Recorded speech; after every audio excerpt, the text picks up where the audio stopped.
Om Jnanatimirandhasya Jnananjana Shalaka Chakshurunmilitam Yena Tasmai Shri Gurave Namaha. So the essence of all that knowledge is given directly by Prabhupada in his books. And those who read his books and study his books, they become the greatest learned Vedic scholars. How can you become the greatest Vedic scholar? Simply by accepting that Krishna is the Supreme Personality of Godhead. That's all. One who knows that, he knows everything. Krishna says in Gita, who knows me in truth without doubting, he knows everything. What's that verse? Who can say? I'm not remembering it. Sasarvavid Vajatinam Sarvabhavena Bhavati. He knows everything, in all respects. If you know Krishna, then you know everything. So this knowledge is being given in Prabhupada's books. Not that it's just simply some dogmatic formulas, but all philosophical understanding is being given within Prabhupada's books.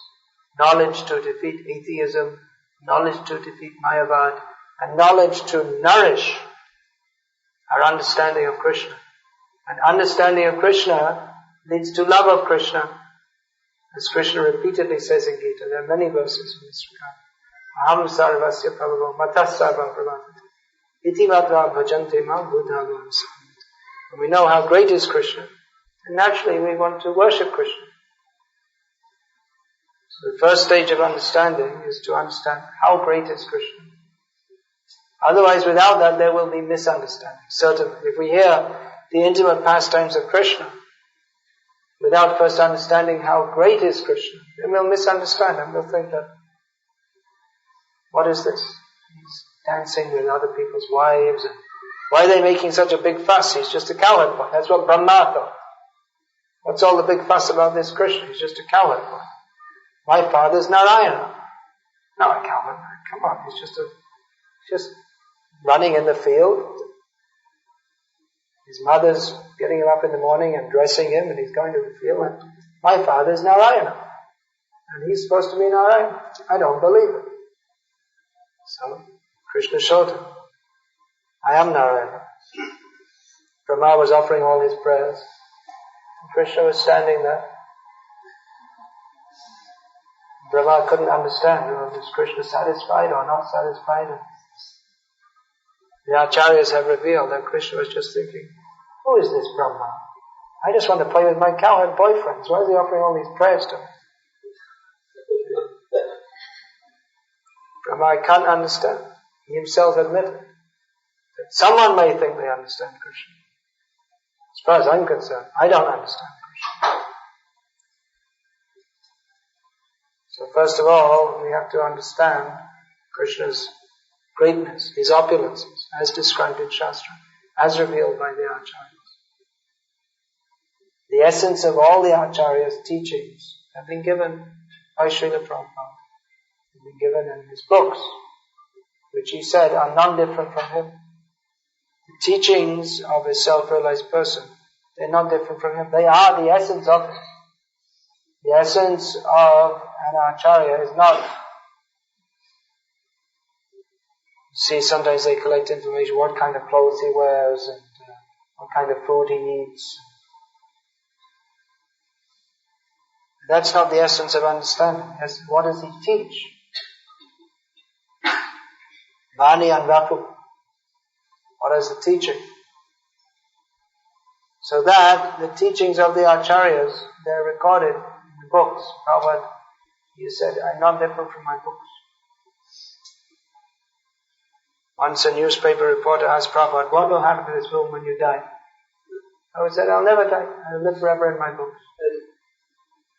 We see that now also. Actually, Prabhupada's books are written in such a way that it's not even like reading Shastra in the sense that when we read Shastra is not different from Krishna. But Prabhupada makes that link with Krishna through his preaching through his books. In the tone of his books, every word, it's just like in some musical composition. The percussion session is going on underneath the melody. It's always, you maybe not notice it, but it's always adding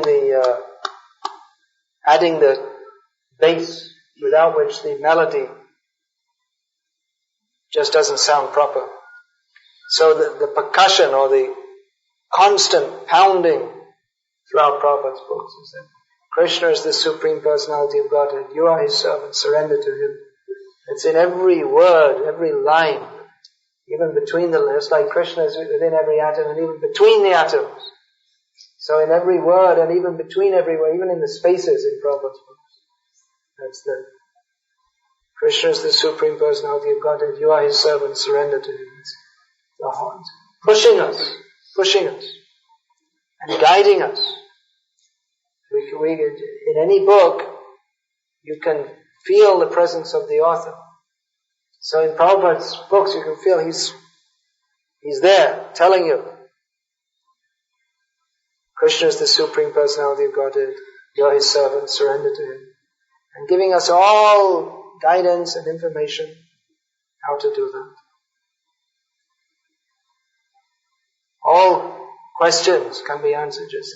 Even sometimes devotees used to ask Prabhupada, they used to write with questions, so many questions to Prabhupada, and sometimes Prabhupada would just write back and say, just read my books. All your questions will be answered. Now, even those questions, there may be certain questions, you may read through all of Prabhupada's books, and you don't find the specific answer to that question. So you may say, well, how is that? Doesn't seem to be. Should we do Tulsi Arati in the morning and evening, or only the morning? I looked through all of Prabhupada's books, I couldn't find the answer. Prabhupada says you'll get all the answers by reading my book. So how is that? So Prabhupada also explained that everything will be revealed if you read these books. Yasya deve paraveda. Tata, what is it? Yasya deve paraveda. Jivate yata deve tatagaro. Tasyaite katitahyata. Prakashante mahatmana. To those who have firm faith in God, in the scripture, the Guru and scripture and the Supreme Lord, then all the purports of the scriptures are automatically revealed. So then someone may say, well, then you don't need a Guru. But then just read the books.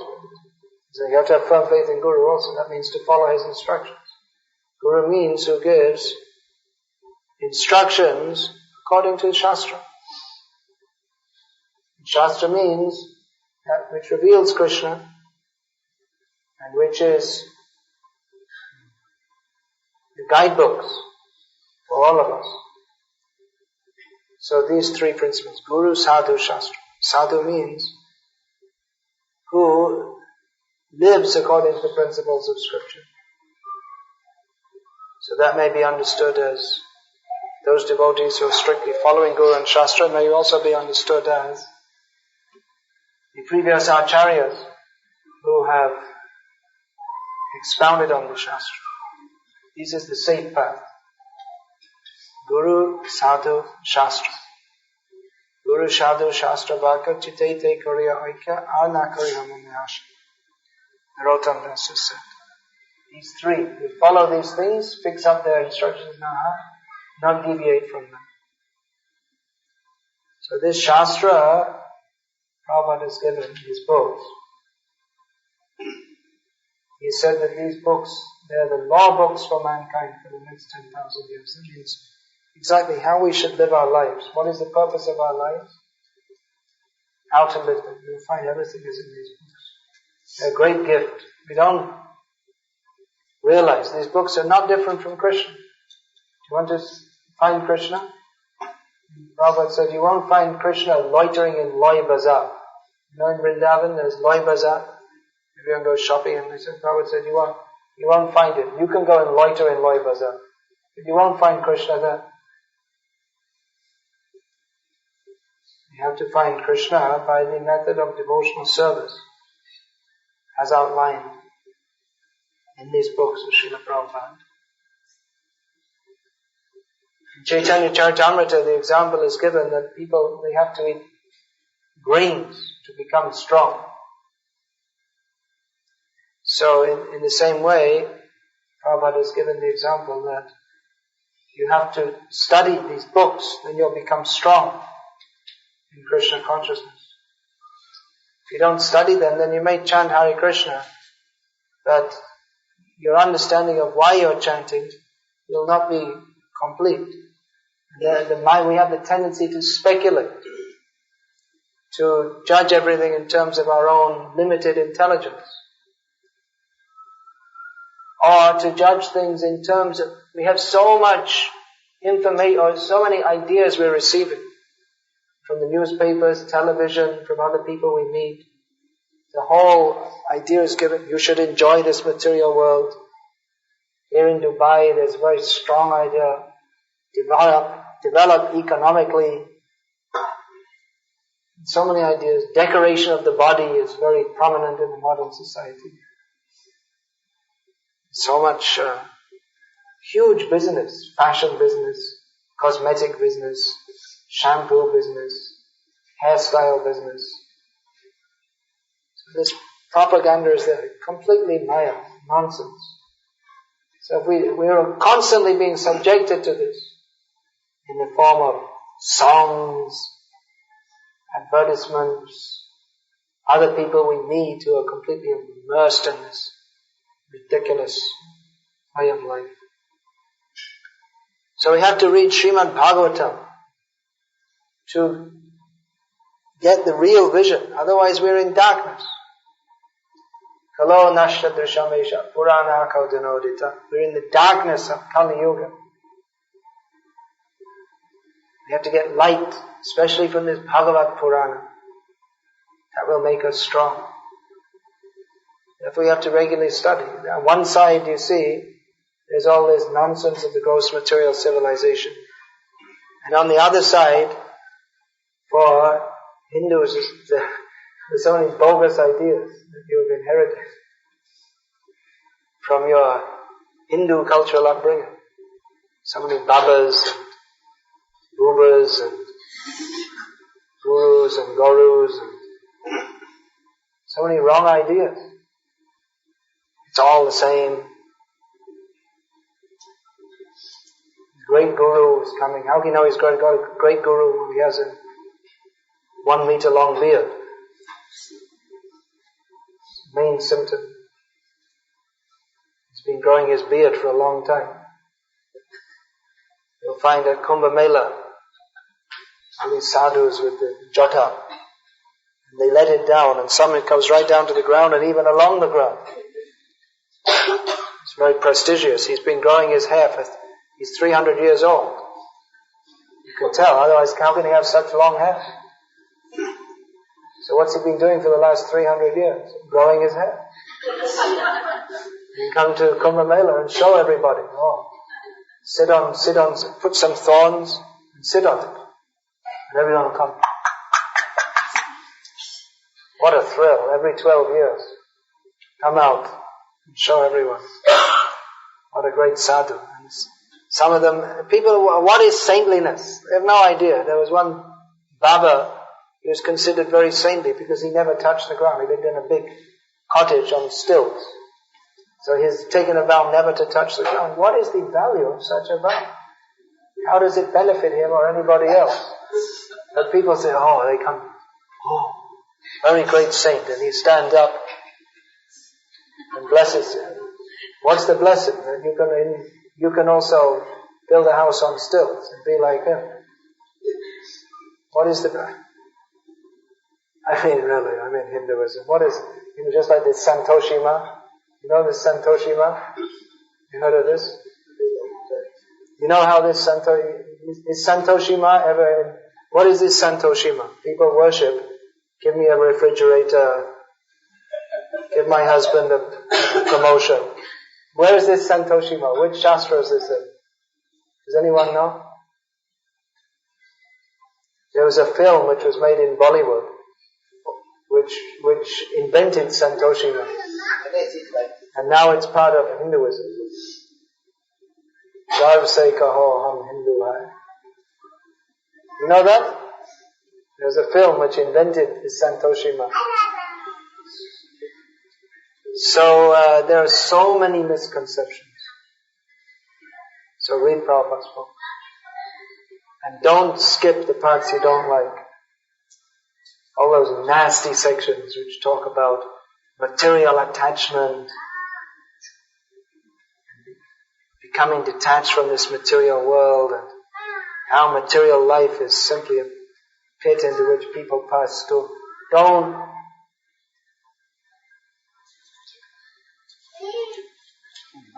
Okay. Let's go like that. Don't skip over. Read it all. Prabhupada's books are very strong. You may find it difficult to digest. All these words like rascal, fool, nonsense. You have to hear that. If you don't hear that, then you'll simply remain sentimental. Then you can't. Why Prabhupada is being so strong? So that we can discriminate between what is real and what is not real. That is stated in the beginning of Bhagavatam. Reality distinguished from illusion for the benefit of all. But if we take it, it's all the same. Simply sentimental. No. In the beginning also we see when Shukadeva Goswami spoke to Parikshit Maharaj, he was already renounced. He already left family life. But still Shukadeva Goswami spoke to him so strongly just to fix him in it. So it's a very grave subject matter. Anything which is not Krishna consciousness. And Krishna consciousness, anything which is not Krishna consciousness is simply a misuse of the human form of life. And then again, what is Krishna consciousness? Again, there's confusion. Because people in India, they're fortunate, Krishna consciousness is popular. So, popular means, why not sing some bhajans, that'll be popular, and it's one way of making a living. Why not be a guru, and, religion's popular in India, so why not be a guru, and, it's a good way of making a living, and it's good, become popular, famous. There's so many cheaters. There's so many people misrepresenting Krishna consciousness. Therefore we have to receive Bhagavad Gita as it is. And how do we read Bhagavad Gita as it is in Srimad Bhagavatam? Sarvam etadritam manye yanmam varisikesha. Simply whatever, take it. If we can just accept, if we stop our bad habit of protesting and thinking that I know better, if we simply accept Srila Prabhupada for what he is, that means Tattvavit, Tattvadarshi. He knows Krishna. And he knows how to give us Krishna. So if we simply accept this is how Prabhupada has given us Krishna, then we can understand. As Prabhupada used to say, understanding means standing under. If you think just like the scholars, they read Prabhupada's books. Well, I think he's translated this wrongly. Modern scholarship shows that there's actually this usage of the word is not correct. So they want to put themselves on the same level as Prabhupada, or higher, by judging him. And they can't understand. Then they'll always remain, yes, here Swami Prabhupada talks about the foolish, rascal, mundane scholars. Yes, that refers to you rascal. And they're reading. Yes, typical of the emotional Gauriya Vaishnavas, dogmatism. So they can't understand. You see, they'll read all these books and give commentaries. And they'll say, Swami Bhaktivedanta has done a great service in spreading Bhagavad Gita all over the world. However, it appears that some of his translations are not exactly correct. So they can't understand. Even they'll talk big learned discourses and get a PhD. They'll hang themselves with their PhD. They won't get love of Krishna. So we have to study Prabhupada's books regularly and accept them as they are. And if you accept them as they are, then you'll get Krishna, because every word of Prabhupada's books is pushing us to love Krishna. And if you don't read Prabhupada's books, and if you don't accept what is in them, then we're cheating ourselves, that's all. If we take Krishna consciousness to just some kind of sentimentalism, well, there are so many satsangs, but it's nice, it's good moral standards. If we take it just as that, then can't understand Krishna. You have to surrender to Krishna. It's very difficult. It's painful to us because we're so attached to not surrendering to Krishna. Prabhupada is pushing us, pulling us, inducing us to surrender to Krishna.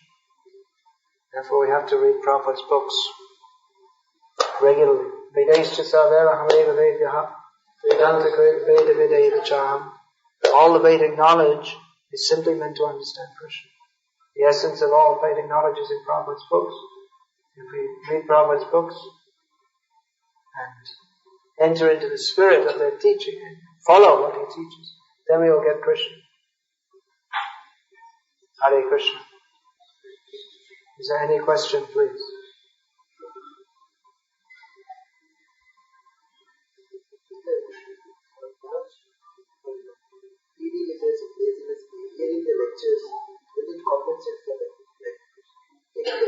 I just gave a whole lecture on why you should read Prabhupada's books, and the first question is it alright if we don't read Prabhupada's books?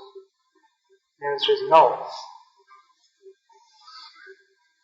You have to read Prabhupada's books. Listen to tapes also. You have to read the books.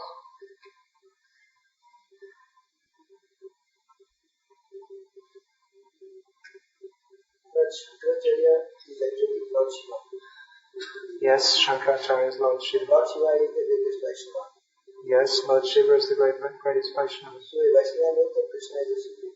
So a Vaishnava knows that Krishna is the supreme, yes. Then why the philosophy of Shankaracharya is?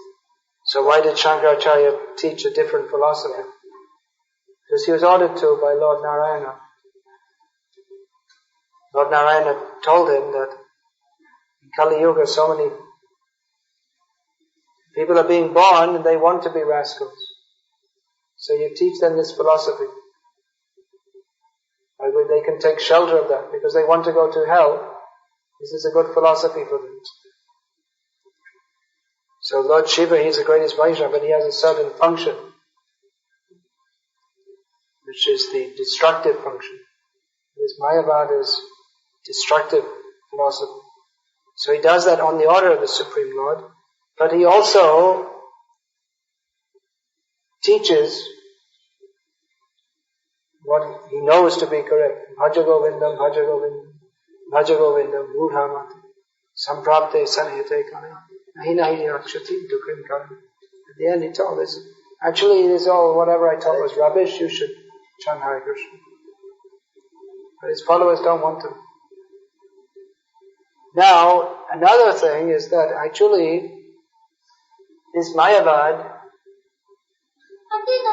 it provides the platform for the greatest glorification of Krishna.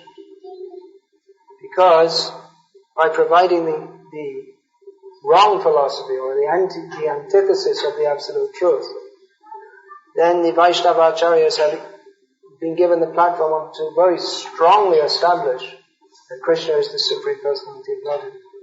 Because why is this Mayavad attractive? Because in this material world we're all attracted to that idea that I am one with God. By preaching this, he has actually brought out the wrong idea, which is within all of our hearts. He's brought it out and systematically presented it, and provided a basis for the Vaishnava Acharyas to systematically destroy it. So in that sense, by preaching the wrong thing, he's given the platform by which the right thing can be even more strongly presented.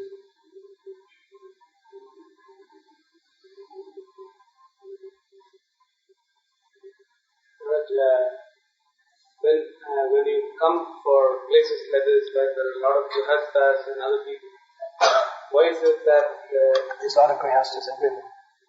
The world's full of them. Why is it that you don't soften your messages and preach something? How do you know that it's not softened? We find it out first. We find it really tough as of now, but it's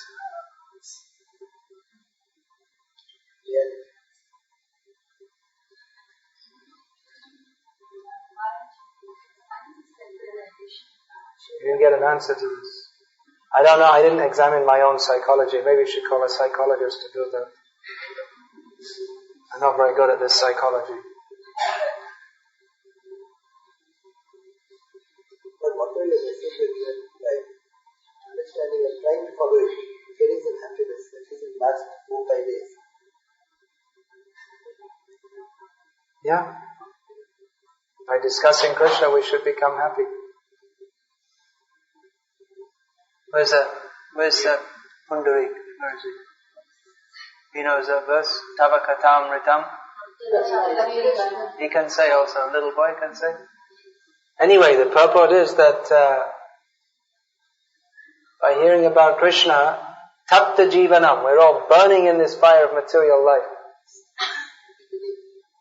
So relief comes in the form of Vedic knowledge. Actually, Prabhupada, this was 1977, I think, it must have been September or October, in Haridwar, he was preaching. And someone complained that, why are you speaking so strongly? Why are you not compassionate? Prabhupada said, your compassion is like blowing on a boil. You have a boil, does it provide any relief? So you have to cut it. Then only you can get relief.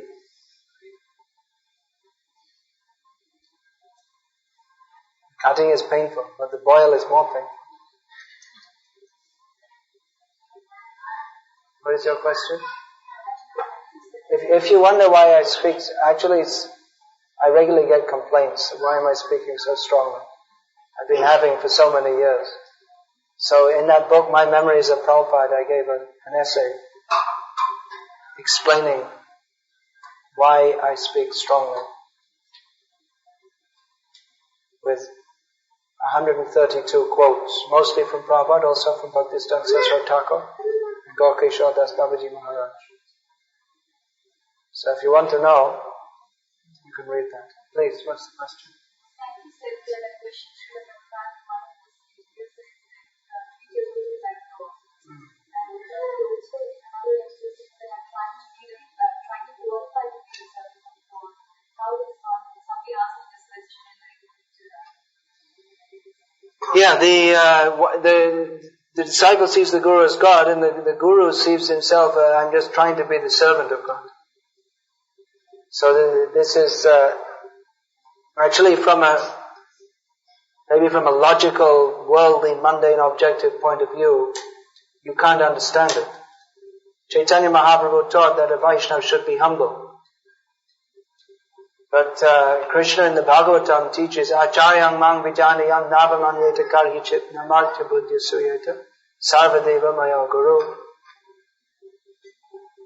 The Acharya should be treated as good as God and not disrespected in any way. He should never be thought of as an ordinary person because he's the representative of all the demigods. It means whatever demigods know or could teach, Guru teaches everything. So Bhaktisiddhanta Saraswati Thakur explained this once. I was just speaking about this the other day in Bahrain, the same thing. That at his first Vyasa Puja, Saraswati Thakur thought that he said that a person coming to this ceremony, they may think, who is this big animal sitting on a seat, big seat above everybody else, taking a superior position? Not only is he listening to others' praises, but he appears to be taking pleasure in doing so. Is this not against Chaitanya Mahaprabhu's teaching to be more tolerant than the tree, more humble than a blade of grass? So Saraswati Thakur explained that my Guru ordered me, Chaitanya Mahaprabhu ordered, my Guru ordered, Jare Dekho Tare Kaha Krishna Upadesh Amaragya Guru Hoya Tara Idesh. Wherever you go, wherever you meet, preach to them about Krishna. This way become a Guru and deliver the land. So as a Guru, I have to teach the disciple, teach Srimad Bhagavatam. So in the course of teaching Bhagavatam, when I come to this verse, it says one should treat the Guru as good as God. Should I not teach this to the disciple? Should I instead teach the disciple that you should get a stick and beat the Guru? I have to teach. I have to teach what is there. That is the order. First humility means you have to follow the order of your guru. So, in that speech he said that if a Vaishnava becomes a guru, then he ceases to be a Vaishnava. Because a Vaishnava thinks himself as the servant of everybody else. But then if he doesn't become a guru, then the disciplic succession will not go on and the people of the world will not be benefited, which is Chaitanya Mahaprabhu's desire and mission. So, Vaishnava, he takes that position on the order of his guru to benefit others. But himself, he doesn't think, I'm very great. If someone thinks I'm very great and I'm a guru, then he ceases to be. In the same speech, Bhakti-Siddhanta Saraswati Thakur said, he said then the uka, in the first u comes out and then he becomes guru. Guru means, in Bengali, a cow, means he's no more, becomes unintelligent. So, the Vaishnava, who's taking the position of guru, he doesn't think I'm a guru. He simply thinks as Prabhupada said, it's not very difficult to be a guru. You simply repeat what your guru has said. That's all. So he doesn't think of himself as very great. He thinks I'm actually very fallen, but my guru has ordered me to do like this, so I have to do it. But whatever praise is there, actually it's not really suitable for me, but he offers it to his guru. If he himself tries to absorb, yes, I'm very great, then he becomes fallen, and he becomes proud, and he becomes fallen down. So it's an enigmatic position. He has to teach. Guru means he has to teach for the benefit of others. Do like this, don't do like that. Teaching means you have to take a superior position. But internally he feels that, just like Saraswati Thakur, he used to say that my disciples, he used to address them as my friends who are saving me. You are saving me. So that's the internal mood of a Vaishnava. He thinks himself the most fallen. But if the disciple says, oh, my guru is the most fallen, then he himself becomes the most fallen. These are subtle understandings. That a Vaishnava assumes an apparently superior position on the order of his guru to help others. Once in Sweden, Prabhupada was speaking at one university, and he was explaining the 4 orders of society, Brahman, Kshatriya, Vaishya, Shudra. And he was explaining how the Brahmanas, they're teachers, and they guide others. So at the end of the lecture there were questions, and one professor, I think it was, said, so presumably you consider yourself to be the first class man. Prabhupada immediately said, I'm not first class, I'm the lowest class, because I'm the servant of everybody. So Prabhupada immediately said, you can hear on the tape, he didn't stop to think about it. So that means, that what his internal mood is, that became manifested.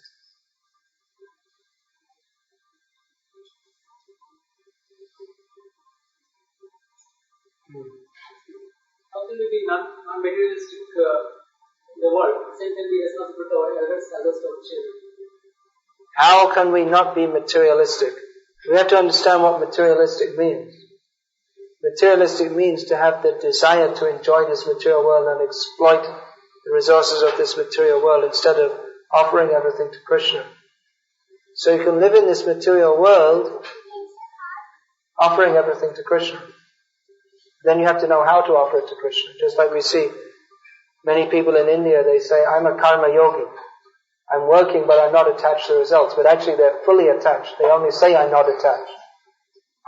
So we have to know how to offer everything to Krishna. How to change our consciousness.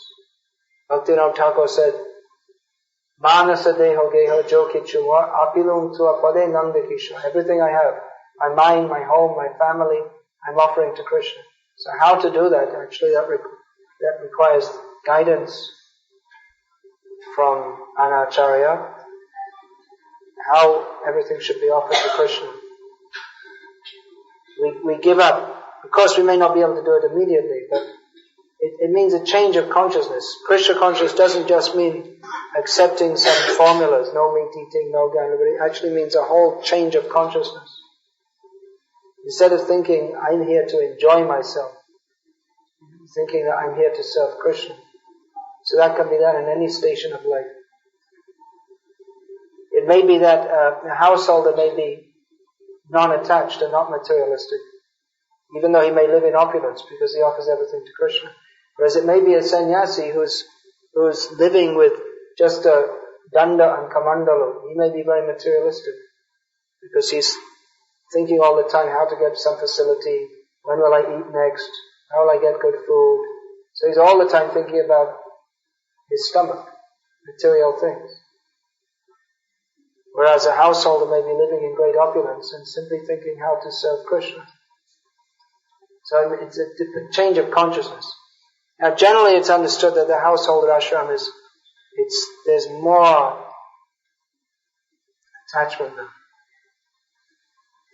That attachment has to be turned to attachment to Krishna. It doesn't mean that one gives up one's responsibilities to his family members, but actually taking to Krishna consciousness means that we for the first time we really understand what the extent of our responsibilities are.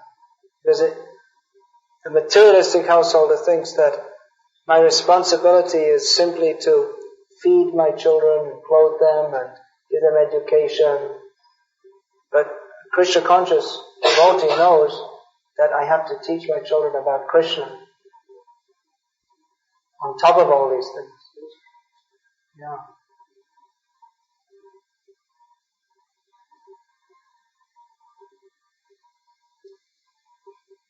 Is there any other question?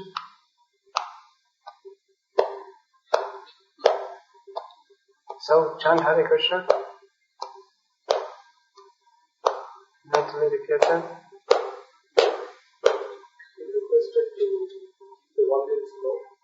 Oh, okay. No wild dancing. Huh?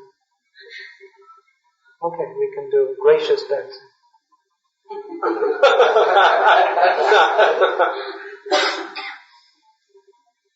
Sweet. Gai Gora Madhu Share. Chaitanya Mahaprabhu is singing in a very sweet voice. So we'll do that. Hare Krishna.